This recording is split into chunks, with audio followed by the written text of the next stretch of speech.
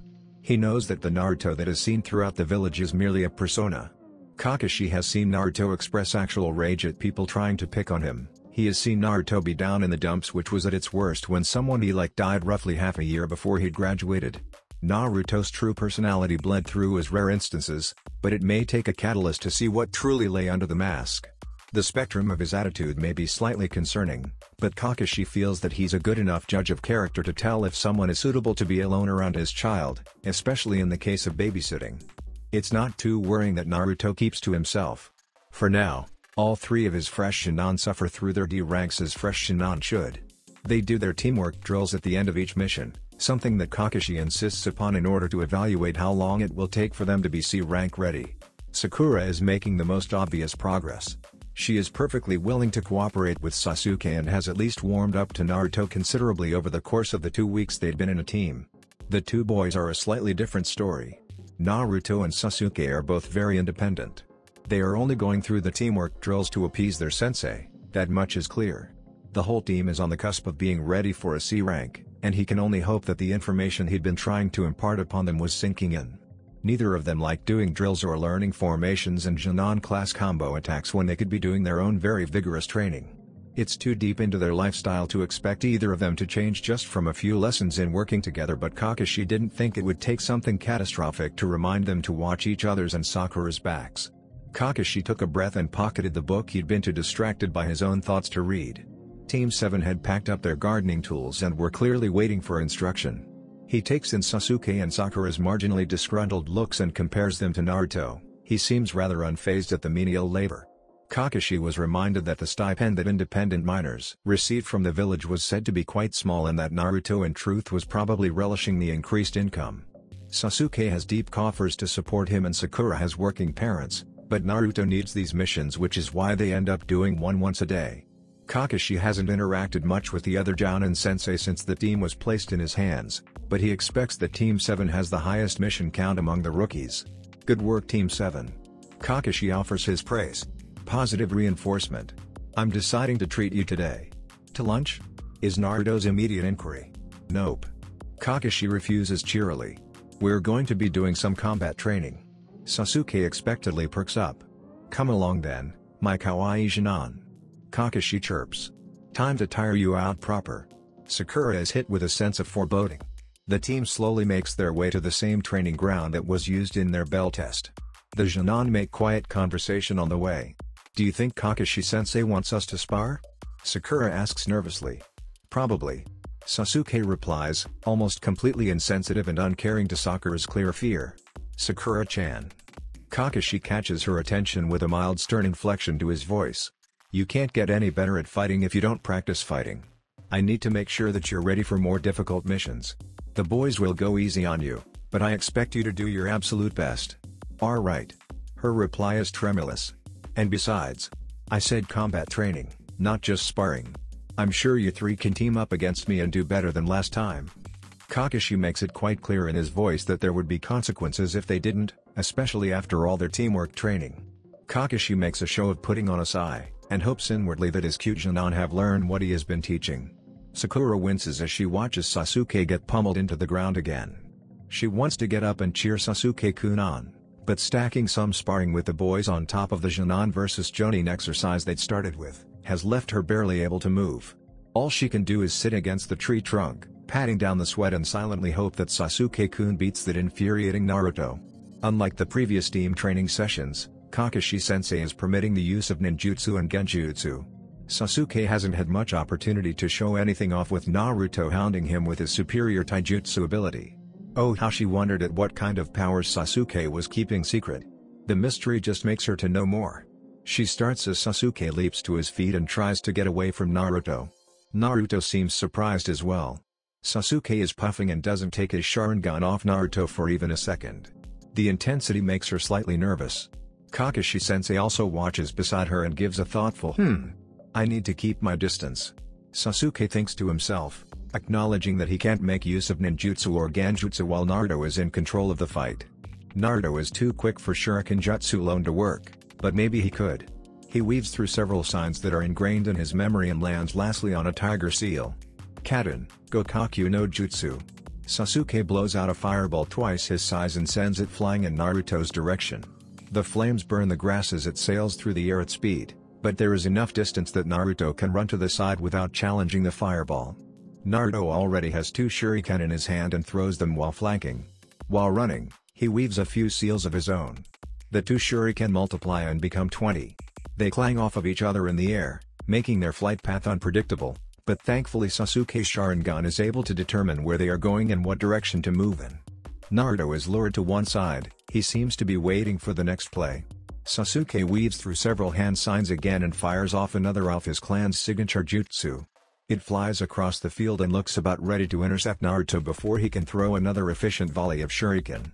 Naruto leaps back as Sasuke predicted, and the Uchiha boy is already weaving different signs. Katen, Hozenka no Jutsu. From his mouth, 5 smaller fireballs whirl around each other randomly. Sasuke whips out 5 shuriken in each hand and throws them to the sides of the swirling Katen jutsu. The shuriken did not hit each other, but did sway in the air as if attached to the end of a flag. The spin made them unpredictable, and the combination of shuriken jutsu and his Katen made a wide area of effect that Naruto wouldn't be able to dodge without leaping up into the air, in which case he'd be a sitting duck for another attack, or by going underground. Go, Sasuke-kun.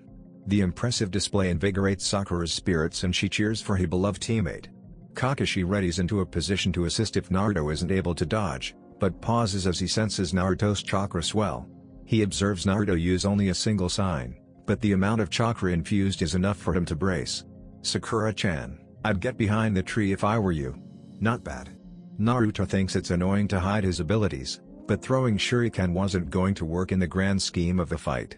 But he's too competitive to just lose and let it slide. Sasuke went through much effort to get him this far, maybe he'd reward him with a strong counter. Nothing as flashy as what his opponent had just done. The attack is encroaching on him too quickly to give it much thought and he casts only a single bird sign. He infuses chakra into his lungs and it burst out in a one-shot pop from his mouth. Futon, Daitapa. An enormous wave of wind chakra obliterates the advancing attack. It levels the ground as it tears across the training field and approaches Sasuke. The fireballs sputtered out almost pathetically and instantly and Sasuke was given no choice but to duck and attempt to dig his arms into the ground, anchoring himself. The skin on Sasuke's face is pulled back as the wind slams into him, and all of the grass and rocks around him are blasted away. The jutsu is quick and brutal. As it passes over him, some bushes are uprooted outright and tree branches snap off. Sasuke digs his arms out of the ground but it is clear that he is concussed. He is easy prey for Naruto who swoops in and puts a kunai to his neck. Winner, Naruto. Kakashi announces unnecessarily. Sakura gulps at how quickly the fight ended, and Kakashi is not surprised by her reaction. Wind release, excessive chakra capacity, enough stamina to make a squad of Jonin jealous and quite possibly the best taijutsu user his age I've ever met. Kakashi mentally counts the number of oddities converging on a single Jonin. That's enough for today I think. Kakashi dismisses the team, looking over to check how injured Sasuke is. Nothing his lovely wife can't tend to quickly. Tadaima. Sakura croaks. Her mother turns around from making dinner and greets her daughter. Welcome home, dear. Mebuki pauses and takes in Sakura's beaten appearance. Sakura collapses into her usual seat at the dinner table and she looks quite obviously worse for wear. My goodness. What happened? Her mother puts the cooking down the priority list as frets over the exhausted girl. Training. Mebuki did not look happy. You look like you were in a fight. Kakashi-sensei made us spar. He's checking if we're ready for a real mission. By beating you up? Her father, who sat at the other end of the table with a newspaper in hand, is surprisingly the voice of reason between the two energetic parents. Come on, sweetheart. Kakashi-sensei can hardly send our little Sakura-chan out before she's ready now, can he? I think we'll all be happy if Team 7 gets into trouble and everyone can handle themselves. Kazashi twiddles his mustache as he speaks. Sakura is grateful that all her mother can respond with is a nagging humph.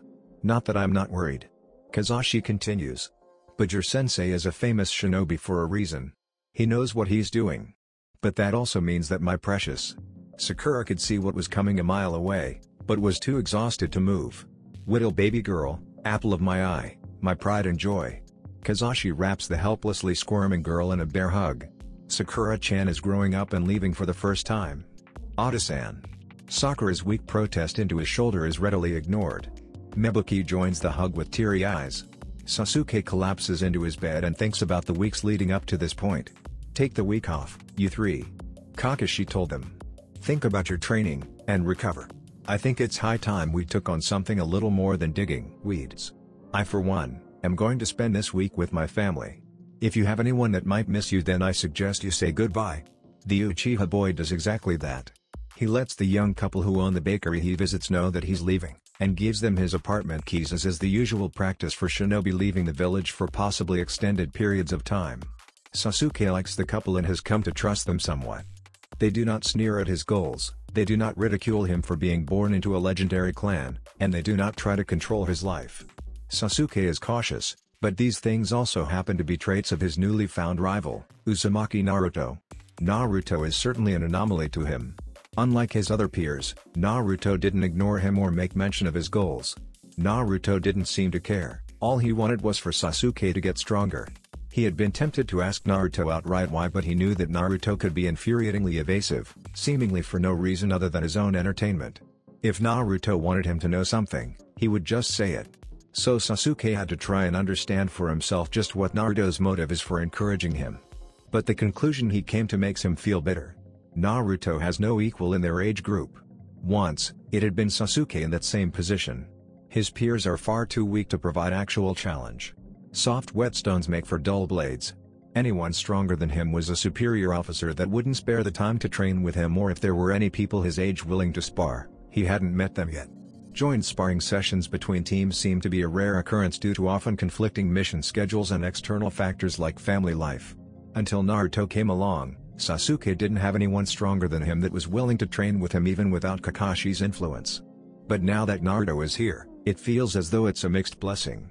On one hand, Naruto is a worthy adversary who provides meaningful challenge in their spars, and on the other hand is the fact that Sasuke now feels inadequate knowing that there is someone so powerful his age, knowing that that man had been more powerful than he is now at this age. And worse is that Naruto is an orphan. They have that in common, but Sasuke has a wealth of background knowledge and archives to search for answers in the pursuit of power, and yet he still fails to defeat his rival. It doesn't feel like he's progressing when he fights Naruto. Kakashi, for all his flippancy, is the one to try and explain it to him. Well. Surely you can see for yourself that you're getting stronger, right? Your plan was good for something you came up with on the spot, and that combination of ninjutsu and shuriken jutsu would have hit anyone who isn't proficient in futon or doden. Think objectively about your growth. You have sought out on your own a new jutsu from your clan's archives, practiced with it until you could use it in a combat scenario, combined it another technique, and throw in that you made plan to employ them all at once in order to defeat him. Sounds to me that your weakness isn't the problem. It's just Naruto being too strong. You can't see that you're growing stronger because the only people that you're fighting are stronger by a margin that gets shorter every time that you use your own initiative to gain strength. But how could he hope to defeat his brother, if he could not defeat his non-teammate? And he asked as much to Kakashi, which makes him look back on that question with a sense of shame at his frustrated, juvenile behavior. Listen to me. Kakashi's eye zones in on Sasuke. It's slightly intimidating and Sasuke doesn't know if that's intentional. Itachi had everything that you don't. Even before he became a Jonin, the way I hear it is that your father wasn't easy on him, even by normal strict parent standards. Itachi was told to train in every waking moment, so much that it took a toll on his health. When he was recommended to join Anbu, I personally refused it because of his reduced effectiveness in combat from his stress and fatigue evaluation. He had an entire clan of people with the same genetic gift that he has that he could defer to for advice on how to master it. He had teachers of clan jutsu rather than just scrolls, and when his second Anbu application went through once he cleaned up his excessive training, he had Anbu trainers and experiences to draw knowledge from. There are many factors as to how Itachi is so powerful and only one of them is raw, natural talent. Kakashi's catch-up breath through his mask is audible. He leans against some railing in the viewpoint they stopped at after he'd suggested walking home together, so that Sasuke or anyone else on a different occasion can talk to him privately about their concerns. You know Sasuke, I was in the same boat as you for a very long time. My father committed suicide when I was 5 years old and I was left with only people who wanted me to live up to be the same legend that he was. No one wanted me to be Kakashi, and I could have easily been the predecessor of Itachi when it comes to infamous traitors. But in the end, I found connections and bonds of peers and friends. It was through those connections that I grew stronger and began to understand myself. Not as the son of Hatake Sakumo, but as Hatake Kakashi, who is his own person. Sasuke is very still when Kakashi next speaks. What I want you to understand is that you are the sum of everything that has happened in your life up until this point. Own it. Understand that you cannot possibly hope to gain power like Itachi did. His life at your age was very, very different and you don't need to match his life when you have already proven to yourself that you can learn both on your own and with the help of your team. You are not as strong as he was at your age. Who cares? You can still become stronger than him. You can still be Uchiha Sasuke, not the second Itachi. Kakashi walked him home after that and Sasuke didn't say a word. All he could feel was the pounding of his heart and the tightness in his eyes. Sasuke wonders what else his sensei has lost. An adult had surely lost more than they care to say. He wonders what Naruto has lost. He wonders what Sakura has lost. He wonders what the Hokage, what Jonin, even Chunin and Jonin have lost and thinks that maybe he is not alone in despair. He is on his back. His head rests on his pillow. One hand comes up to cover his eyes. I am Uchiha Sasuke. He states to himself. Tears trickle down the sides of his face despite him trying to clutch them in. They disappear into his hair. A half-sob comes out of his throat. It is uncomfortable and dry. The weight of vengeance grips his heart. I will not become you. It is a promise. Kakashi is wearing a smile before he even steps foot inside. The noisy, off-tune singing of his daughter lightens his heart after trying to lift up someone else's. Tadaima. Kakashi says, but mostly goes unheard. He leaves his sandals and flak jacket at the door and makes a beeline to his wife. Shizune doesn't so much as jump when Kakashi wraps his arms around her waist and put his head on her shoulder. I take it that you're back on the mission runs? Shizune leans into his embrace, taking a moment to enjoy it. Yep. Have you sorted out your replacement? Yeah. Tsunade-sama had me train up the new boy. Good timing I guess, he officially replaces me tomorrow. I'm glad. Kakashi's voice rumbles lowly. They wouldn't be able to rely on Naruto as much for babysitting anymore but at least Shizune would be around full time. Papa's back. Is the enthusiastic greeting her receives from the other special girl in his life. She's been waiting for you all day Papa.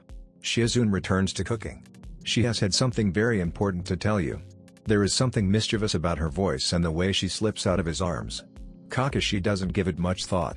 Well? What do you want? Kakashi is teasingly flippant when he looks down at Minako. Up. She stretches her arms up to him. Up? Up what? Kakashi looks at the ceiling to spot something she was telling him. I don't see anything. Minako blows a raspberry at him. I want you to please pick me up. It is not a question. It is a demand. But since she said please, Kakashi obediently hefts his baby girl up. I have made the decision Papa. Minako's face turns serious as she sounds out a longer than usual word. What have you decided, Minako? Minako leans in and looks her father in the eye. I am going to marry Naruni. There a pause.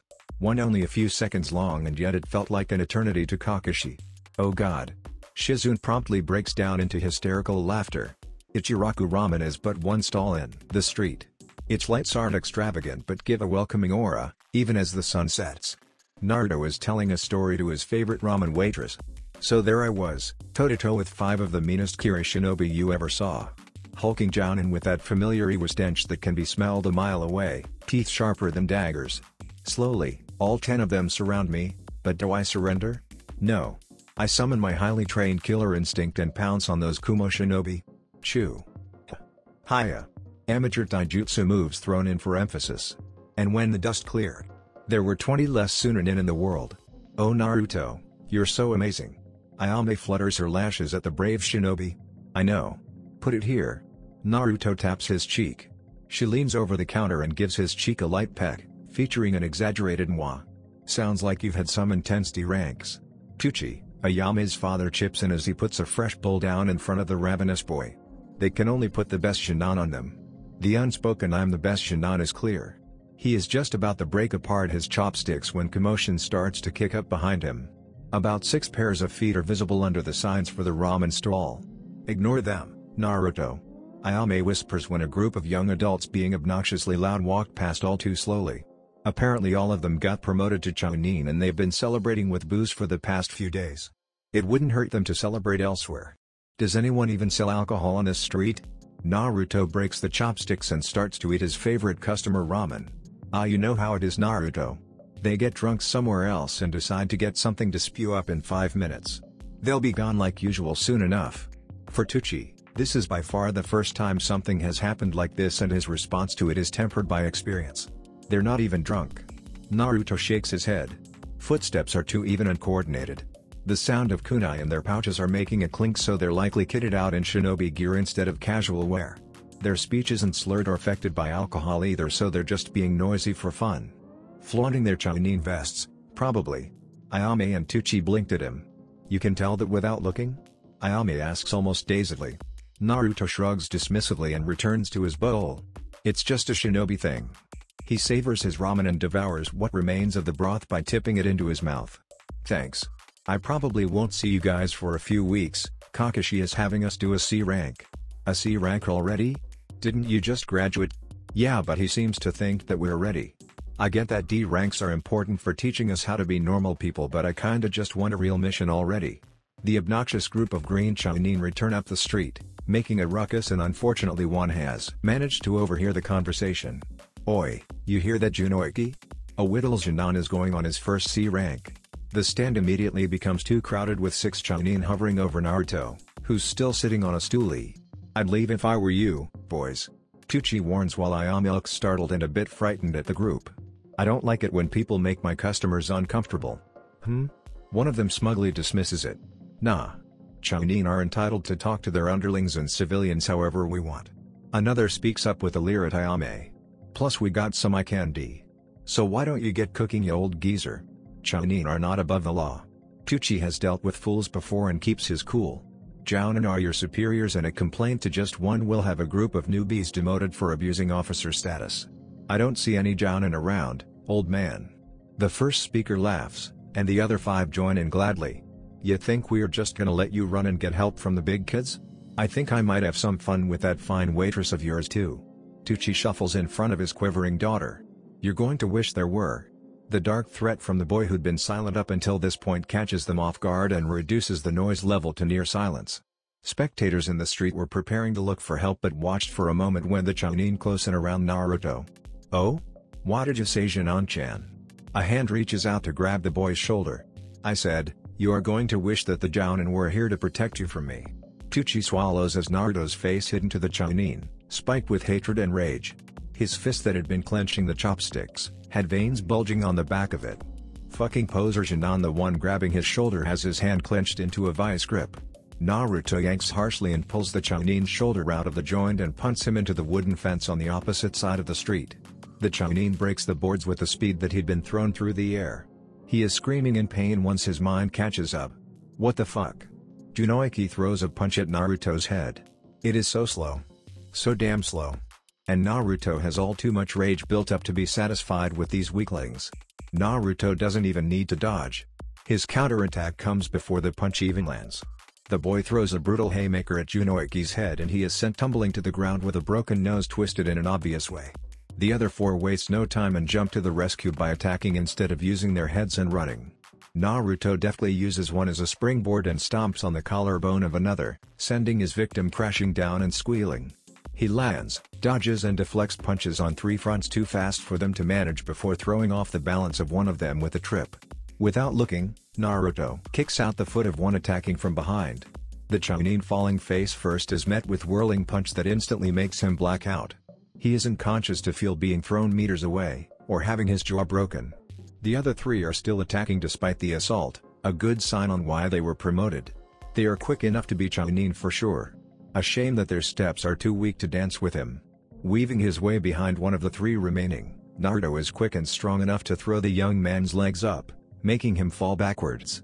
Clenching both hands together, he slams down on his stomach midair and leaves a Chunin coughing up blood from the force. He takes down the last two simultaneously. He runs at them and they're too afraid to know what else to do besides try and meet Naruto head-on. Naruto jumps, pushing aside two punches and delivers a snap kick with each legs to the sides of their heads. They spin around and fall to the ground helplessly. The one with the broken collarbone gets to his feet despite the pain and tries futile kicks to stop Naruto from getting closer. His reward having his leg grabbed and pulled so he fell down. The amateur move was something seen in playground fights. Naruto delivers a kick much like his first to the sides of the ribcage and sends Mr. Broken Collarbone tumbling with more broken insides. Only Junoiki is fighting condition. Gasps erupt from the observers when a kunai is pulled from his thigh holster. "Alright you little prick." Junoiki's snarl sends spittle of the blood dripping from his nose out. "The smartest thing you could have done just now was run." Naruto's voice takes a dominant tone. It is near shiver-inducing. His stance isn't really a stance. It's more a smug, superior pose as if to say you've already lost. Junoiki lunges with a roar. Fool. He can't even get in range. His kunai hand is caught by Naruto's right quicker than he could even perceive. Naruto crushes the wrist of the idiotic Chunin. The kunai drops at his feet and Junoiki drops to his knees. Naruto uses his other hand to grab the underside of Junoiki's jaw and squeezes tightly, preventing him from speaking well. All he can do is give a pained moan as the exhale from his nose spittled more blood. Here is how it's going to be. Naruto's dark tone is not something put on or practice. It's a genuine representation of the bad things that would happen to the group if they dared to disobey. You and your friends aren't going to bother the people in the street anymore. Fuck you. Junoiki manages to sputter out from his clenched jaw. Naruto tightens his grip immediately and the Chunin's jaw is fractured. The responding scream of pain is muted by Naruto's hand. Spectators watch in the street while making sure their children couldn't see, but didn't turn away themselves. Naruto's face is cast in shadow.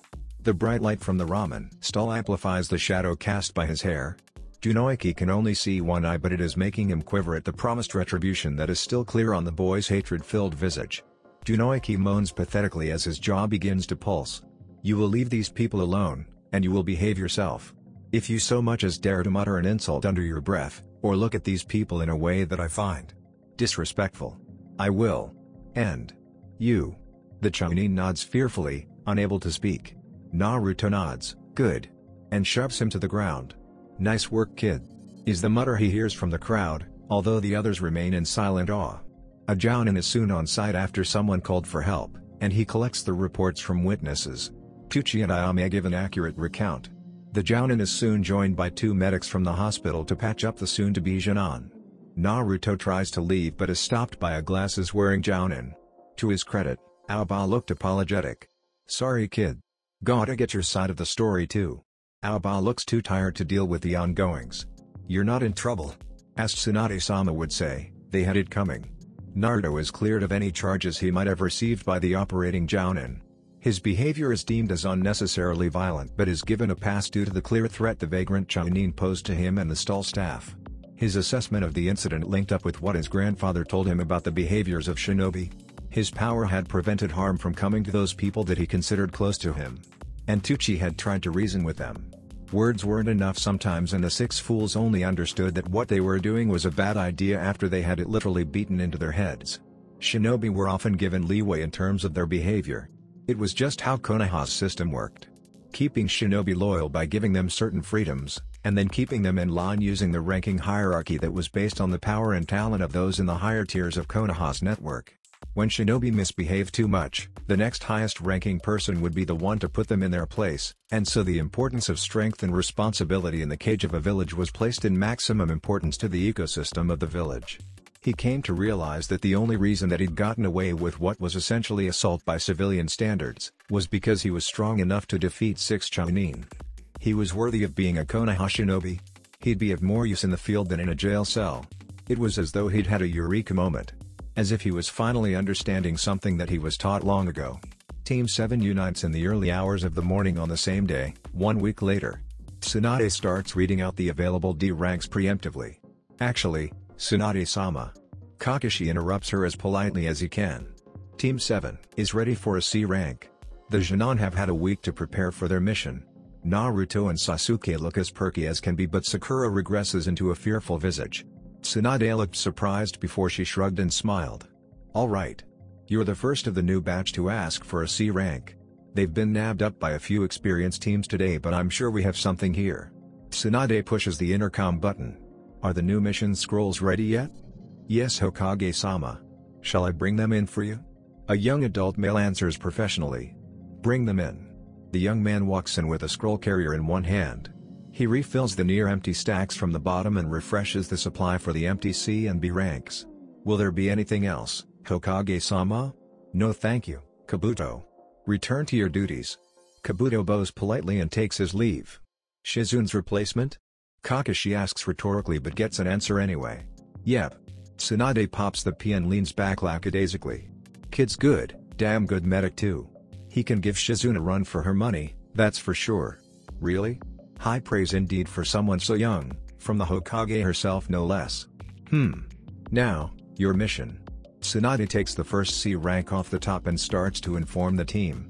The client is a bridge builder from Nami no Kuni. His primary concerns are local crime syndicates causing trouble for him and his workers, and so he needs protection from a more skilled security detail than non-shinobi nations can provide. You'll be escorting the client back to Nami, and oversee the remaining work until the bridge is finished. 2 weeks at most, but the client has impressed on us that the deadline needs to be met without further delays. Tsunade pushed the intercom again. "Kabuto, send in Tazna." Not a moment later the bridge builder enters the room. He is an older man reeking of alcohol and looks none too impressed with the selection of shinobi before him. "This is what I paid for?" Tazana's voice is nearly slurred. 3 brats and a cyclops? How the hell am I supposed to be safe? You are entitled to a refund, of course. The nearest shinobi village is a mere 3 weeks away if finishing your bridge isn't as urgent as we were led to believe. Tazana wisely shut his mouth. "Why don't we just get on with the mission?" Kakashi suggests and bows shortly to Tsunade. "Thank you, Tsunade-sama.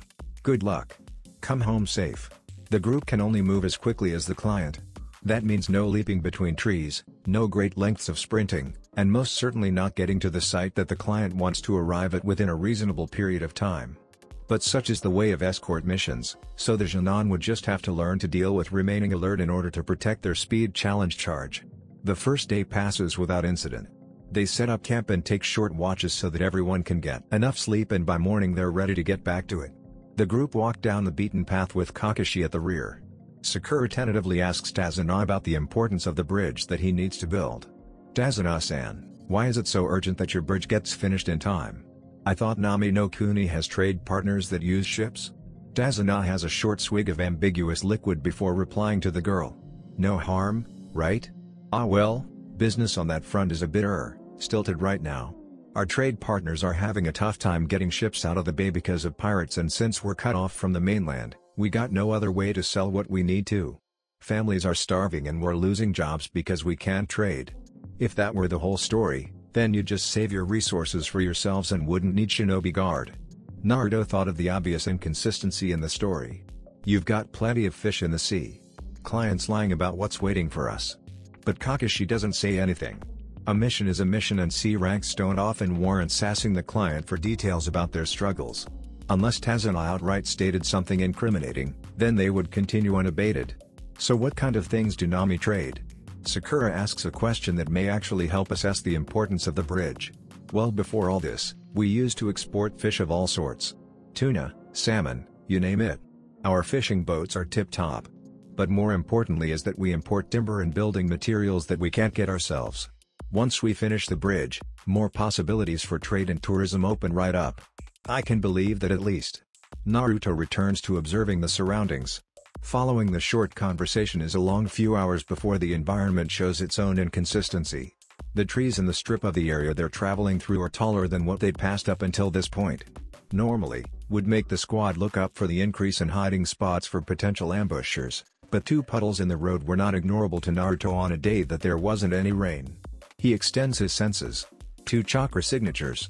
The tactic would have been more impressive on a day that the weather favored them, but given that this is the tactic they chose means that they probably didn't have other stealth skills. Likely Chunin then, that they could employ a strategy like this but not have the foresight to learn to do something else. But there's no point in acting prematurely. There's still the chance these shinobi weren't after them and were waiting for someone else, however unlikely that may be. Team 7 walks past the puddles and they are immediately attacked. Knew it. The 2 hidden shinobi are revealed to be Kirinin and they make the mistake of attacking Kakashi first. Kakashi is seemingly ripped to shreds by a bladed chain linking the assailants, but both Naruto and Sasuke are wise enough at this point to know that this was another one of his substitution shenanigans. Sakura though is understandably spooked and freezes in place. The boys are forced to act and take on each. Sasuke makes quick work of disabling the chain with some well-placed kunai, forcing the enemy to separate it from their gauntlets. The 2 are small fry and are made quick work of despite their obviously poisoned claws. Well, that was fun. Kakashi announces his presence by appearing out of the trees. And they're still alive too. Good job you two. Why don't you stay here with Tazuna for a moment? I just want to have a nice chat with these Kirinin you've gotten me. You're something else. Sasuke comments to the squirming nin in his arm lock. A whole new brand of weak. The nin growls viciously through his rebreather. Kakashi ties up the attackers and leads them into the forest, away from the curious gaze of the Genin. What's he gonna do? Tazuna fidgets, the surge of fear he felt slowly disappearing. Interrogation. Naruto answers simply. Kakashi then returns with some very pointed questions. Tazuna's follow-up sob story plucks on Sakura's heartstrings. Naruto and Sasuke didn't need any convincing to continue the mission. It's all so tiresome. Kakashi thought, exasperated. A feminine figure recounts the observation of Team 7's encounter to a large man. The demon brothers failed, Zabuza-sama. The escort team is led by Hokage Kakashi. Did he spot you? No. The man stands up and hefts a mighty blade onto his back. I'll see what Hokage Kakashi is really made of. This is as far as I go, says the dinghy captain who carried them across the sea. Thanks, you've been a great help. They officially land in Nami no Kuni after an impressive view of the bridge project, and further intel from Tazuna about the nature of what's going on in Nami. Team 7 disembarks in an area that was clearly used for housing purposes and journey further into the archipelago. The team is on high alert after their encounter with the Chunin, expecting escalation if what they heard about Gato is true. And unfortunately the quiet doesn't last long. Naruto's senses tell him of several chakra signatures floating around. The majority of them are small critters. Rabbits, foxes and fish. So when another 2 enter his range, he presumes they must be more wildlife at the very edge of his senses. Kakashi's well-earned experience tells him that the snowy rabbit present is most certainly not wild. Get down. Everyone hits the ground as the whistling, heavy object cuts through the air and smacks into a tree trunk. A new shinobi appears on the long hilt of the revealed massive blade. He threw that from outside my sensing range. Who the hell is this guy? Naruto thought on the sheer strength and power that kind of move took. Sharingan no Kakashi. No wonder the demon brothers didn't come back with the builder's head. Kakashi assesses his opponent and pulls his forehead protector up, revealing his aforementioned Sharingan. Momochi Zabuza. Missing nin of Karagakure and one of the 7 ninja swordsmen of the mist. I see my reputation precedes me. A wicked smile lies under his mask of bandages. But I really must be killing that old man now. The Genin form up around Tazuna. Zabuza continues with a small inflection of excitement in his voice. Looks like I'll have to go through you first, Kakashi. He vanishes and reappears on the lake. He's standing on water? Sakura tightens her grip on her kunai. Water swirls up at his feet. He holds one hand in a sign. Ninpa, Kirigakure no Jutsu. Intense mist becomes so oppressive that Naruto can barely see the tip of his nose. He focuses his sensing power and is able to tell that the other chakra signature has gotten closer. It is strong and unusual, a kind of chakra that he has never felt before. But more pressing is that Zabuza's chakra has divided. He knows immediately what the butcher is up to and weaves signs for wind chakra. He calls upon a jutsu to dispel the mist. Anything more could throw Kakashi off. Futon, Deifoika. Wind release, passing typhoon. From his mouth, wind spread widely but thinly, enough to whip the mist out of his and the team's vision. Kakashi also focuses his chakra and dispels some of the mist around him on his own. This uncomfortable sensation. Naruto can feel the killing intent pouring off of Zabuza. Psychological warfare can seriously impact a shinobi ability in battle, and it is because Naruto understands this that he is able to focus and throw off the foul feeling without much effort. His grandfather had educated him on things such as this and his pride would not allow him to fall from fear. Sasuke and Sakura don't seem to know what's happening to them however and are clearly struggling to breath. "Don't worry. I'll protect you with my life." Kakashi's voice is heard through the clear air. It makes an effect on their minds and they barely manage to throw off the killing intent. "We'll see about that." Zabuza's voice seemingly comes from everywhere. Stay behind us, Tazuna-san." Sakura stammers out, gripping her kunai extremely tight. Zabuza appears right next to them. "Like that'll help." A projectile of violent wind comes out of Naruto's mouth and blows away what is now revealed as Zabuza's Mizu Bunshine. Another Zabuza appears behind Naruto and it is Kakashi who intercepts by stabbing him in the stomach. Water pours from the wound and this Zabuza falls into a puddle. The real Zabuza appears and splits Kakashi across his waist. "Sensei!" Sakura screams helplessly.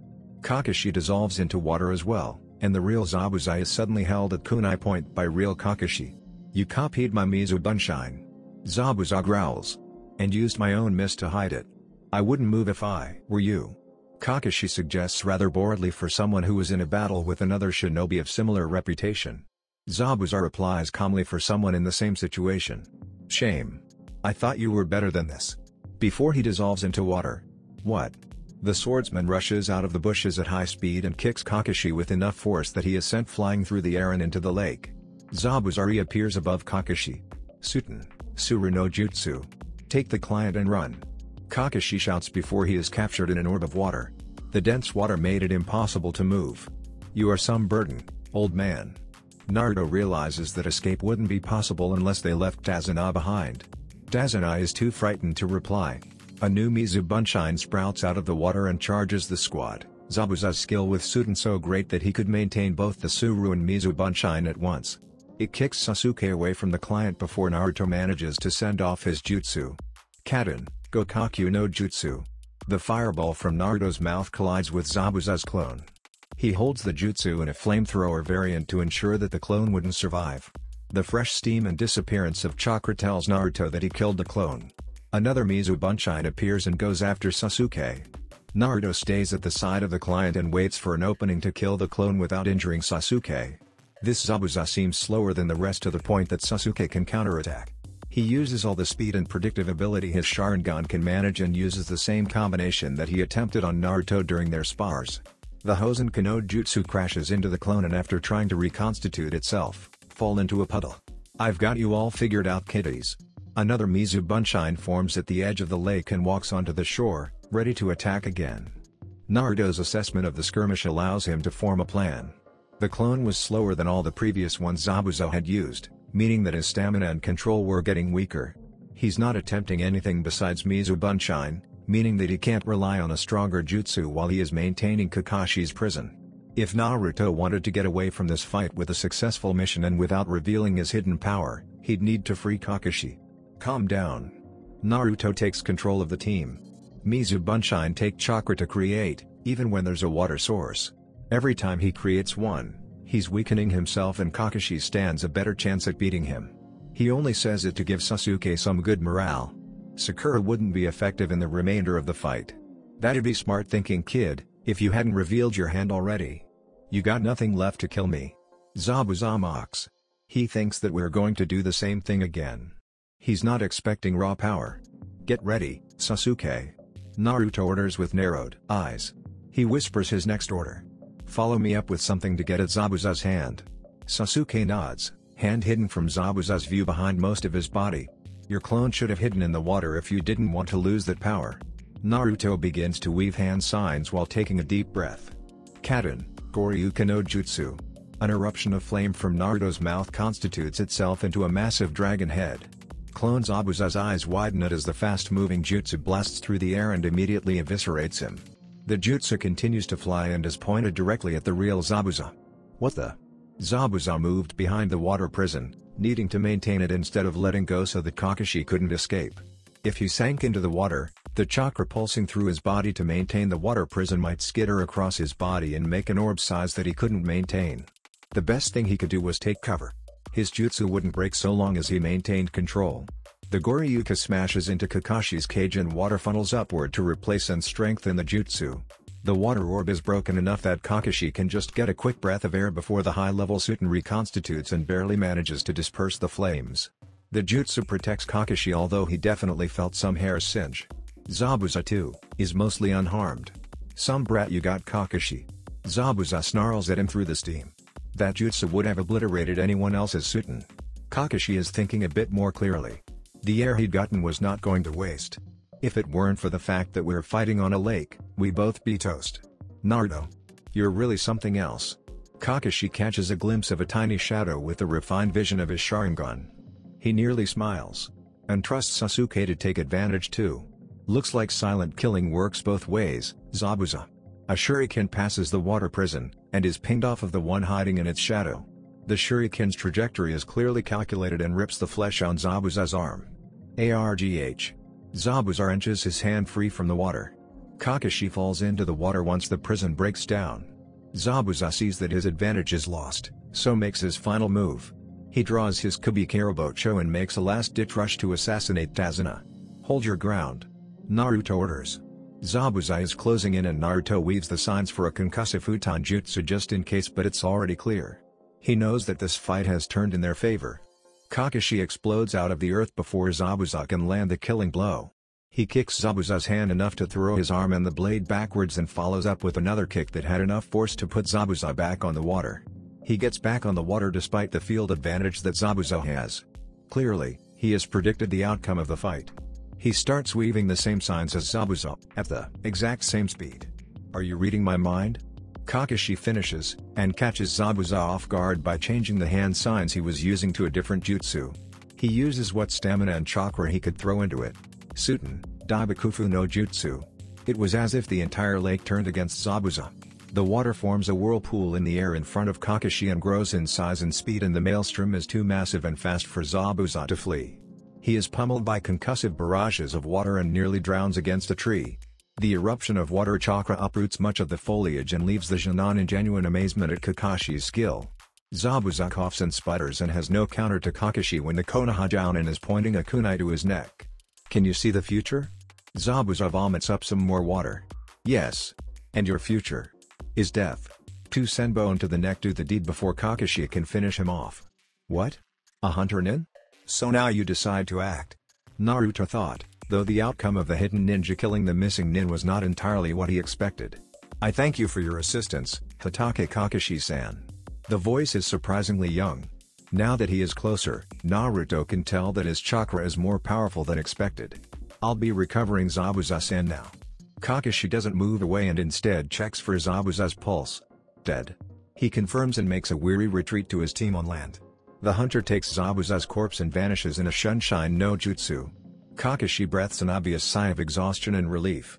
Alright team, I think we need to have some rest. Kakashi falls face first. Naruto runs to collect Kakashi and puts him safely on the shore of the lake. We're not far now. Tazuna's voice is shaky. I've got somewhere we can put him so he can recover. I've never been so scared in my life. These kids, they really are shinobi. They make it to Tazuna's home as quickly as they can. Naruto is dull enough that he can at least keep the barely conscious Kakashi up by slinging Jounin's arm over his shoulders. Kakashi can only manage small steps in his exhaustion, but probably wouldn't be making them at all without Naruto propping him up. Seems like the Sharingan takes quite the toll on your body. Passing several dilapidated buildings on their way to Tazuna's home, the team spots people giving them weary glances. As Tazuna said, the people are visibly hard-pressed for money judging by the condition of their clothes and closed shops and warehouses. Naruto tries to focus on potential ambushes instead but can't help his mind wandering to the fight. Naruto is impressed at the abject ability that Zabuza has for fighting on and in water. This is definitely something that he can learn from and use in the future. But the fight also made him frustrated. He knew that he couldn't join in without revealing his Sharingan, something that he was saving for a special occasion. It made him consider just showing his team so that he could fight unabated. Unfortunately, the existence of several factors in Konoha's power hierarchy made it unlikely that Team 7 wouldn't be able to keep that ability secret between them. Mission reports would change drastically based on newly revealed abilities and may be made obvious that Kakashi would be trying to keep something under wraps. Naruto couldn't trust that he wouldn't become the center of attention instead of Sasuke and have his eyes stolen by the faction responsible for cleaning up the Uchiha incident before anyone else knew that he had it. If he revealed the Sharingan and further Uchiha power publicly, it creates such a fuss that it would be impossible to ignore that he is an Uchiha. He would be placed under public scrutiny, but that meant friendly eyes on him and making a move on him for his Sharingan would be political suicide. A mission with only a handful of people didn't warrant using his full power, regardless of the strength of Zabuza. While he'd been thinking, they approached Tasuna's place on a riverside. It was homely all things considered. Tasuna at least seems to take care of his family. "Tsunami, I'm home," Tasuna announces before getting to the door. Footsteps can be heard pitter-pattering on the wooden floor before the door is opened wide. "Tosan." Tsunami lunges into his arms. "It's good to see you." Tasuna returns the hug. "Where's my grandson?" "Out on the pier, like usual." Tsunami's smile falters. Tasuna grumbles a bit before stepping aside and giving room for the shinobi to step in. "Follow me, we have an empty room out back where you can put your sensei down." "Oh my." Tsunami looks at the shinobi with thinly disguised interest. She seems concerned that Naruto is carrying the only adult among them. Naruto sets Kakashi down on a makeshift bed that Tsunami quickly laid out for him. He sits down next to the indisposed Jounin who quickly faded into unconsciousness. "That sucked," is all he can say. "What do we do now?" Sakura wrings her hands nervously after sitting down. "We need to make sure Kakashi recovers. This mission is going to be a whole lot harder without him," Sasuke points out reasonably. "He's taking it pretty well all things considered. I thought he'd be out long before we got here." Naruto nods in agreement. "But we still have time. It will take a while to replace Zabuza so we have some time to move freely through Nami." "Sakura, check Kakashi's pouch for soldier pills. If he has any then they'll have been made by his wife. She's a skilled medical kunoichi. I'm going to set up traps around the house." Sasuke delegates that job to himself and exits the house swiftly. "Don't go anywhere without me, Tasuna." Naruto orders the bridge builder. "I know that you want to rest and catch up with your workers but the situation has changed." "Alright. Gotcha." Tasuna is weirded out by the serious demeanor on the young man. Kakashi continues to fade in and out of sleep. Sakura was looking at Naruto while he addressed Tasuna and didn't see their sensei quickly pull down his mask and flick the soldier pills out of her fingertip grip on them. "Eh?" Sakura completely missed the movement. Thanks Sakura." Kakashi smiles before falling back again. "You're not making this easy for us, Kakashi." Naruto rolls his eyes. It takes Sasuke an hour to set up traps in the trees, in the water and under the jetty of Tasuna's home. They'd been made deliberately with enough wiggle room that only normal civilian exit and entry was possible. Anyone trying to sneak in by jumping on the roof or coming through the water would be in for some nasty surprises. He is soaked when he returns but Tsunami praises his efforts and gives him several towels to dry himself off before coming inside. Having got a better view of the woman while she was fretting over him, Sasuke almost looks like he'd seen a ghost. "Reminder of the lost?" Naruto asks, quietly enough that Sakura couldn't hear. "She looks like my mother," Sasuke reveals just as quietly. He is relatively somber but it's easy to see it as just being grumpy for being in the water. It slowly fades and he begins to look thoughtful instead. Naruto sees Kakashi stir back into consciousness. He looks much more aware than he did when they arrived. "You're okay?" Sakura looks nearly ready to cry. Kakashi smiles, wincing a bit when he sits up. "How long have I been out?" "A few hours at most." "Looks like your soldier pills work the charm." Naruto answers offhandedly, relaxing a bit now that their leader is lucid enough to talk. That's Shizune for you." Kakashi props himself up against the thin wall. "I hate to be the bearer of bad news, but I think we have bad news." The Junon really didn't want that to be the first thing Kakashi said to them. "I think Zabuza may still be alive." With unfortunate timing, Tasuna and Tsunami walk into the room as he said it. "What the hell? You saw what that kid did? He killed that crazy ninja? With Senbone. Not a tool often used for murder, even discreetly."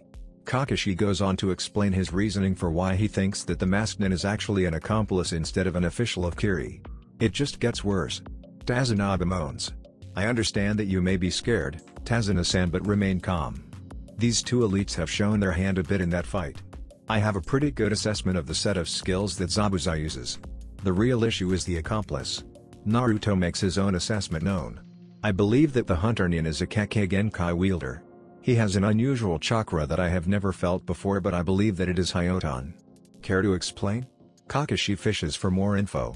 I've been refining my sensory abilities to be able to distinguish chakra natures. The chakra nature of this hunter resonates strongly with wind and water, and is unusually strong on top of that. But you don't know for sure? Naruto shakes his head slightly. No, I'm not that good at it yet. But I still think they wield some kind of Kake Genkai. It's better than nothing. Good work. You three have your work cut out for you, so I expect that you'll take what I have to teach you very seriously. We're going to train? Sasuke finds the suggestion of training in the middle of a mission a tad unusual. You don't have any choice. Kakashi states bluntly. If you want a chance of survival, then you'll have to learn. And it just so happens that I have the perfect chakra control exercise for you. Kakashi. Naruto starts before Sakura can start an inquiry of what they're learning. How could Zabuza push you this far? I know your reputation. I thought something like this would be easier for you. His reputation is about the same as mine. Kakashi shrugs. And it's well earned. They don't call him demon for nothing. He has very, very potent chakra, as evident by his skill at using multiple Suiten jutsu at the same time. And normally, the Sharingan can see right through jutsu on the level of Mizubunshine. It is obvious that they are clones to people who wield dojutsu, but Zabuza's chakra is incredibly powerful and every clone he creates looks like the real deal to me. It takes very dense chakra that even I can't see the difference with my Sharingan and had to rely on my own clone tactics to identify the real one. Is he stronger than you, Kakashi-sensei? Sakura asks nervously. I don't know. Kakashi answers honestly. But what he won't have this time is the advantage of a water source. This puts my odds of beating him significantly higher than before. It's the accomplice that we should be more worried about. Zabuza will likely come after me again, so you three will be the ones fighting the hunter. So, I'll say it again, I expect you to take what I have to say seriously. It's a matter of life and death. The mood is quite grim. But we'll start tomorrow. I don't have it in me to move right now. Tazuna and Tsunami look quite clearly out of their depth. These were children, talking about risking their lives. Sasuke clearly has something on his mind still. Naruto. Sasuke addresses him. Naruto looks at him blankly. Why are you so strong? He is silent for a moment, not really sure what kind of half-truth he could give at such a direct question, but manages to conjure something close enough to the truth. He starts weaving a tale in order to compound the importance of his strength. I first learned to kill when I was 9. Naruto starts off with little emotion. Sakura recoils while Kakashi's eye widens. It was made pretty clear to me in the orphanage that the only future that awaited me and my fellow orphans was to become shinobi. I trained like everyone else, but I couldn't afford to grow stronger and make ends meet by feeding myself and paying bills. There was a certain incident that prevented people like me from graduating early at the academy, so I wasn't able to become a Jonin and do missions to earn money. The Uchiha incident. Kakashi identifies the problem child that caused Konoha to re-evaluate graduation procedure. So, I used the bingo book in order to find easy prey like rogue Jonin or vagrant criminals with bounties on their heads, so that I could continue to fuel my growth. Those outings took me everywhere in Hai no Kuni, and it wasn't always easy to defeat them. I quickly learned that if I couldn't defeat small fry like this as a shinobi, then I was just going to die. I couldn't get stronger without buying shinobi resources like jutsu scrolls and tools, and I couldn't provide basic necessities to myself if I bought those things. I needed easy influxes of cash to get the best of both worlds, and those missions gave me experience at fighting. I became stronger out of necessity. Orphans like me don't really get that much of a choice. But, Sakura stammers out, realizing that some people had it really different to her. Why didn't you get adopted? Or sponsored or given a normal job? Anything? I don't know. Naruto lied. He knew perfectly well that the system had been manipulated around him to ensure that he became a shinobi. I'm just one of the unlucky ones that there wasn't any room for a normal civilian life. There were already plenty of orphans from the Kyuubi incident 12 years ago, and most people had enough mouths to feed as it is. I just fell through the cracks and was lucky enough to gain enough strength to be a shinobi and not a criminal. I grew up around other orphans who were in the same boat as me, learned to be a shinobi or die. I choose to live. And it's not all bad. Naruto attempts to move the conversation away from his past. At no point did I ever not have a roof over my head to come home to. The people in this country don't appear to have the same luxury right now. There is a moment of silence before Naruto decides to open his mouth. I expected some restraint from you, Kakashi. Okawaii Jinan mine, what have I done to deserve your ire this time? Shizune has been spoiling you. You've gotten too heavy to just lug around, your dad bod is holding back the team. Tsunami looks mystified at the sudden way that Jinan is talking to his sensei. I'll be sure to let Shizune know of your displeasure. Kakashi smiles, making it quite clear that Shizune would rip his ear off for suggesting that she wasn't taking care of her husband. No need for that, Naruto deflects coolly. I just want you to consider what's in the best interests of the team. Kakashi scoffs, but sees that their poking fun at each other has lightened the room's mood. The next day consists of Kakashi training Sasuke and Sakura to perform the tree climbing exercise. Naruto makes it known that he can already perform it and is instead delegated to bodyguarding Tazuna full-time. Sasuke has enough jutsu under his belt to make use of the chakra control exercise and instead merely struggles to perform it until mastering it by evening. Sakura is put through her paces after making it obvious that the exercise is too easy for her, and is instead taught a diversionary genjutsu by Kakashi, topping it off with some light taijutsu pointers to make sure she's up to scratch. The team doesn't see hide nor hair of Tazuna's grandson throughout their stay at his home, but Tazuna just chalks it up to the boy being depressed. He makes it evident that he and Tsunami are seeing him, and Naruto has spotted him to make sure that he hadn't been kidnapped and the Inari hanging around the house was the real one. Naruto points out that Tazuna, despite being dedicated to the nation and having the drive to defy a millionaire criminal like Gato, is an emotional man that can be manipulated by his family. He suggests that Tsunami and Inari should be hidden, and one of them should take their place in disguise in case Gato sends men after them. Naruto is the only one capable of using Kage Bunshin that could also use Henge, and they could hardly leave Kakashi behind when Zabuza was still on the prowl, so naturally Naruto would remain in Tazuna's home. They make this plan discreetly and without Tazuna's knowledge. Tazuna's reaction would be genuine if Naruto disguised as his family were brought to the bridge, which would therein make the kidnappers cocky. Unless Naruto killed them before reaching the bridge if they went too far, of course. Kakashi had recovered quickly. It made Naruto suspect that Kakashi had held back in the fight in order to gauge what his team would do. He picked a hell of time to do it if his suspicion was true. Nothing happens for a full week before drama starts to unfold on the bridge. Tazuna and Team 7 sends Naruto left early. After leaving, Naruto enacts the plan of having a Kage Bunshin escort the family to the section of housing they arrived in when arriving in Nami initially. The real Naruto and another Kage Bunshin remained and waited at Tazuna's home, transformed to look like Tsunami and Inari. The oppressive mist rolls in. The Jinan duo tighten their guard around Tazuna. The workers evacuate by climbing down long rope ladders and jumping into boats that head back to shore. Knowing that they are at a disadvantage if Tazuna goes with them in the water, he and Team 7 remain on the bridge. Looks like you're one Jinan down, Kakashi. Zabuza's malicious grin is visible through his bandages. I wouldn't be so concerned about him if I were you. You and your accomplice have enough to worry about as it is. Ha! Zabuza throws on a blustering laugh. Haku isn't some small fry Jinan like your little team. He may even be stronger than I am. Then I'll be sure to end you quickly before that strength can be put to use. Kakashi voices no nonsense and confident, like he has nothing at all to fear. Zabuza looks caught off by the demeanor. He looks into the Sharingan of his current opponent and wonders if the man is greater than the legend. Haku. Get rid of the Jinan. Hi, Zabuza-sama. Sasuke has locked Haku into a stalemate. The hunter has revealed the secret of being an ice release wielder, just as Naruto speculated. Sasuke's Sharingan is strong enough now to be able to predict the flight path of Haku's jutsu and is always able to dodge at the last second. Unfortunately, Shuriken-jutsu nor Kaden had any effect on the ice ninjutsu, and that became painfully evident when the masked hunter unleashes a secret technique. Makyo Hyoshu. Mirrors of ice surround Sasuke entirely and cut him off from the outside. He is now singularly dependent on his ability to intercept Haku whenever he attempts to attack. Taijutsu seems to be the only viable option. Haku can't land any blows, but neither can Sasuke, and unfortunately Sasuke can feel his stamina and speed dropping slowly. He employs some rudimentary chakra control to increase speed in his legs to try and finish things off before he got too tired, but Haku has become wise to his strategy and is attacking cautiously rather than expediently. If this goes on, I won't survive much longer. Desperation begins to claw at Sasuke's mind, and unnoticed to him, his Sharingan gains an extra Tomoe to cope with the life or death stress. He can't predict Haku's attacks without it, but it's draining his chakra even more now. Naruto. Sakura is happy that the strongest of the Jonin has arrived on the bridge. Not Naruto. A Kage Bunshin. Naruto nods discreetly, making it known to Sakura that this is the clone who escorted the real Tsunami and Inari to safety.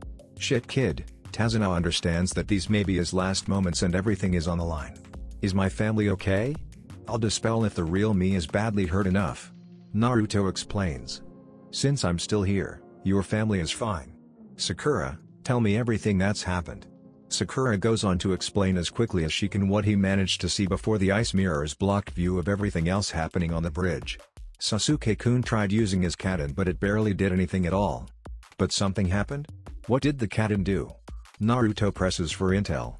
They melted just a little bit, but they just reformed like nothing happened. He kept trying but Sakura clenches her eyes shut. Please help him? I will. Naruto assures. Stay with Tazuna. The clone leaps deftly into the air and senses carefully where exactly Sasuke is in the dome of mirrors. To his confusion, the hunter's chakra signature appears to be manifesting evenly in the entirety of the dome. It surrounds Sasuke too much for the Kage Bunshin to get an accurate reading. He has no choice but to jump in instead of risking injury or death to Sasuke. He leaps to the very top, weaving hand signs once he gets a glance of Sasuke in the middle, who is exhausted and about to be skewered by Ice Senbone. Futon, Shenku Tabaikumu. Wind Release, Vacuum Dive. Naruto's clone is sucked down by swirling wind chakra around his form, through the gap at the top of the dome.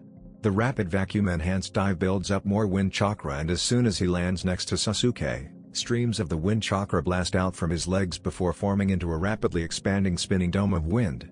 It blasts away the Ice Senbone before slamming ineffectually into the mirrors. You should have stayed outside. Sasuke says while panting. I didn't have much choice. After this is over you can thank me with dinner. Sasuke doesn't have a response to that and instead focuses on staying alive. The hunter makes his opinion known. It doesn't matter if there's 2 or 10 of you. I will not fail Zabuza-sama. This guy, Haku. It's like you said Naruto, his Kekkei Genkai uses strong chakra. It makes unmeltable ice. Sasuke informs Naruto's clone what Sakura had already told him. Not unmeltable, but it doesn't matter. My jutsu is also on another level. Naruto starts weaving signs for a dense Kaden of his own. Kaden, Ryu and Hokuno Jutsu. Naruto breathes out 5 dragon heads, smaller than the one he used against Zabuza but with the same concussive energy and strength. They expand and burn with extreme heat, but the sheer velocity is what shatters the mirrors on the upper half of the dome. Useless. Haku reforms the mirrors perfectly back into the dome. Naruto. I just said Sasuke stops upon realizing that Naruto is doing the same thing as in the fight with Zabuza. For as long as Haku tries to maintain the dome, he would expend massive amounts of chakra. And Naruto is one of the few people in all of Konoha with more chakra than Kakashi. Sasuke tries not to relax when he gets that the fight was won the moment Naruto turned up. Naruto continues to blitz the mirrors with the same jutsu over and over again. I'm sorry Zabuza-sama. This boy is too much for me to handle. Haku feels his strength wane but knows he is an easy target if the mirrors falter. The boy with the Sharingan is no longer capable of making use of his predictive abilities, but it doesn't appear that the tall one is in a hurry to kill him. He's playing the waiting game. The hunter becomes desperate when he hears a chirping sound and the unmistakable glow of Raiden chakra from where his master is fighting. I'm sorry, Konoha Shinobi. But I must call our fight early. The mirrors shatter immediately. Clone Naruto's reflexes are severely impaired by the rapidly decreasing chakra at its body but he catches Haku by the leg before he can flee to assist Zabuza. No. Haku screams, his wild chakra spurts out of his body and the icy surface of the bridge encases clone Naruto in an iceberg. It is too late however. The time that Naruto brought Kakashi proved fatal to Haku's master. Haku stops on the spot when he sees Zabuza, held completely immobile by a pack of dogs and with a palm of lightning through his chest. There is a pregnant pause. Haku stands completely still looking at the final moment of his master. And then, a howl of despair and anguish sends chills down their spines. You! Haku screams at the frozen clone. He breaks out into a sprint. Sasuke hobbles his way back to Tazuna, but Haku doesn't make it that far. The Kage Bunshin encased in ice violently explodes, sending out shards that bury into Haku's stomach and arms. He is sent flying and lands midway between the explosion site and Kakashi. His death is quick. He is unconscious by the time he lands and shards buried in his flesh are scraped out from rolling across the surface of the bridge. There is a long trail of freezing blood. Haku is dead within a minute. It is an unspectacular death that made Sasuke's stomach churn. Kakashi calls them over and away from the end of the unfinished bridge. Tsunami and Inari do not jolt on receiving new memories. The guards surrounding them on the dinghies they had commandeered seemingly have nothing to fear. A small army of mercenary criminals lead them up the workers' ladders to the end of the bridge. They are 30 strong and armed with basic weaponry. And even Gato himself is present, gloating loudly from his yacht before deigning to be the first to climb up to the top of the bridge. With some assistance. His pathetic, stubby little legs were incapable of doing so without help. Naruto imposes a subtle genjutsu on his guides. One to make sure they kept their blades sheathed. He puts on his best acting face. "Tou-san. Run." Tsunami screams at her father. "Tsunami? Gato. You monster. Kia-hey. This little game of cat and mouse is done." Gato grins confidently. He walks forward and stumbles upon the corpse of Haku. "I should have known you'd be useless, hee." Gato kicks the body with a little giggle. "You sick fuck." Sasuke curses and his internal fury burst out of him hatefully. Kakashi's hand on his shoulder prevents him from doing anything. "I don't know why I even bothered to bring your family here." Gato strolls over Haku. The mercenaries rally behind him. "Looking at you now, so pathetic and beaten down. It reminds of that son-in-law of yours." He grins again. "Very nostalgic. And like him, you've been a pain in my ass for too long. I'm glad those tools of shinobi I hired were enough to tire your bodyguards. Nami no Kuni is mine as it rightfully should have been from the start." The battle for this country. Tsunami vanishes and reappears to whisper in Gato's ear. "Is over?" Gato whirls around to a puff of smoke, revealing that Tsunami was in fact a disguised shinobi. "Get him, you fools!" Gato screams in fear. Inari's transformation dispels and reveals a cage bunshine of Naruto. Mercenary civilians are but like shopping through academy students. The clone makes use of their own weapons against them. It doesn't so much as bother to use ninjutsu. They cannot advance and the gruesome display of butchery takes apart the traitors to their nation. These men were once citizens of Nami and their greed had nearly destroyed it. There would be no mercy from Naruto. Gato drops his cane and stumbles away from the real Naruto. Naruto walks sedately while Gato attempts to flee down the bridge, continually looking over his shoulder at Naruto who practically on his heels with no effort. Kakashi lets go of Sasuke's shoulder. The crime lord looks back once more to see Naruto has stopped, and is promptly skewered in the back by two kunai. "Rot in hell, you monster," are the last words Gato hears from Sasuke before he departs this world. He drops unceremoniously to the unforgiving cold concrete. Naruto's clone dispels after mercilessly slaughtering Gato's army. Their blood drips off the end of the bridge and makes red swirls in the sea. "Come on, Sasuke. Let's pay our respects." They both walk up to Haku's body. Naruto is filled with a sensation of sympathy and respect, but it is not comfortable in the slightest. Here was someone who had failed to protect his loved one, his precious person. It invigorates his desire for power even more. Naruto has killed many times in the past, many despicable men and women who committed crimes against people for enjoyment. He has never felt so uncomfortable killing someone who he felt that in another life, he could have been friends with. "I hope you have better on the other side." Naruto respectfully arranges Haku's body so that he didn't look like just some other casualty. Sasuke on the other hand has seen himself in this Hyoton shinobi. He stares down at the corpse that previously attacked Naruto with unimaginable animalistic vigor. He sees that this boy was hurting so much that he essentially threw away his life after losing his purpose. The intense love he felt for his master turned to stronger hatred. Is this what he would become? Would he throw away his life for the sake of taking another? Should he learn to preserve himself instead, and preserve the Uchiha clan through other means? It is a conflicting conundrum. He begins to see defeating Itachi as a means to an end instead of his goal, his purpose. For as long as that man lives, any legacy he may try to rebirth through the ashes of his clan would be at risk. Itachi must die. Not because he slighted Sasuke, but for his duty to protect the future of the Uchiha clan. Sakura doesn't step even a foot away from Kakashi. She hugs her sensei, finally breaks down after this nightmare mission has traumatized her. Dazuna respectfully stays silent until Team 7 come to terms with the situation. No work was done on the bridge for the rest of the day. Dazuna finishes the bridge in a shorter than expected time frame. After the citizens of Nami are invigorated with good morale following the death of Gato and his mercenary army. Naruto, Sasuke and Kakashi bury Haku and Zabuza. Sakura makes a pretty and natural display for the wooden marker on Haku's grave, while Zabuza's headstone is his sword buried into the earth. They pay their respects silently to Haku. On the day of departure, Team 7 stands ready to cross the bridge on foot and return home. Tazuna makes a speech about the grand shinobi he'd hired before shooting off names for the bridge. How about it, the mighty Tazuna Bridge? No, is the overwhelming consensus of the crowd. Naruto cares very little for staying a moment longer and starts walking. Sasuke and Sakura are in similar moods, so they follow. Kakashi waves over his shoulder but gives no further formality. They are out of view when the bridge name is officially decided. Alright, fine. We won't name it after anyone. How about the Great Salvation Bridge? For honor of our return to normalcy. Yes, is the overwhelming consensus of the crowd. Team 7 arrives at the gates of Konoha. Kakashi dismisses them, gives them the spiel about getting rest and bids them goodbye while he goes to the Hokage Tower to make his report. Naruto makes a beeline for home. This mission has taken more out of him than he thought.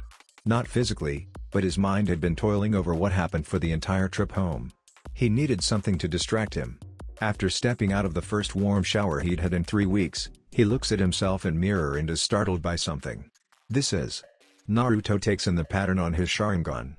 His hands trace around his eyes, he pulls the skin around them as if to get a better look. Mingekyu. That's it for this video. I hope you all enjoyed the video. Don't forget to like the video, subscribe to the channel, and follow me on my other social media accounts. Anime God here, and I'm signing off.